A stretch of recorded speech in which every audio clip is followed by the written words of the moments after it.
In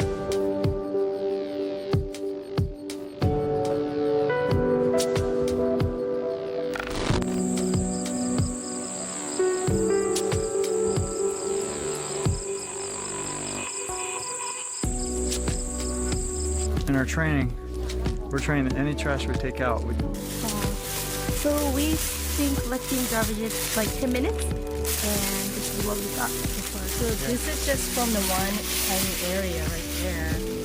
Wow, that's a lot. got that from the woods. This is the food. どういう心理なのかなってすごい不思議に思う。なんか一箇所にドバーッと釣られてるところもあって、拾うの気がめいってしまって、あんまり手つけてないから、そのうちやらないといけない。 And then these ones camouflage so much, it's really hard to find them. These ones are much easier. 毎回こんだけゴミ出るんですか？なんだろう。これが自分の Do U.S. Marines behave like this in their own country, or do they just act like this because it's Okinawa? Two of the former US soldiers who are taking part in the Okinawa campaign say the US is indifferent to the environmental problems it causes. I was in Okinawa because we had a delegation there that we were supporting the local people in Hanoko against the new base that's being created there. And I was told that, I heard reports that there was trash all over the place, so I had to see with my own eyes because I was a Marine that was stationed out there, and I couldn't believe it because the Marines, when I was in, we would never do that. We were trained if you pack it in, you take it out.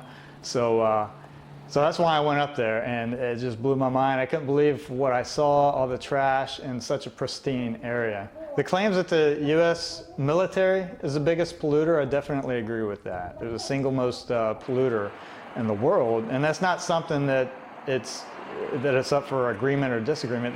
This can be measured, ranging from the pollutants from the CO2 contributions that the U.S. military puts out into the atmosphere, the amount of fuel that they use. The U.S. doesn't look into the environmental issues or acknowledge them. And I've seen a lot of issues around the bases in Okinawa, similarities in Iraq and Afghanistan, and even bases here on U.S. soil where it's just contaminating the land that it's using. They use open burn pits that is having huge effects on military personnel members, and just the outright consumption of fossil fuels across the Pentagon of all four branches. Having a training center in the middle of a rainforest should ultimately come down to the people who live in or near that rainforest.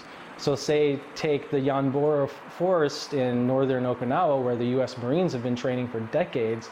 The people there on the ground who live there and have to suffer from the consequences of that training, they don't want it there. The US doesn't really cooperate in any investigations of environmental issues because it's a direct threat to their national security goals. But the problem is environmental issues are a direct threat to our lives. The US gets away with a lot of environmental issues.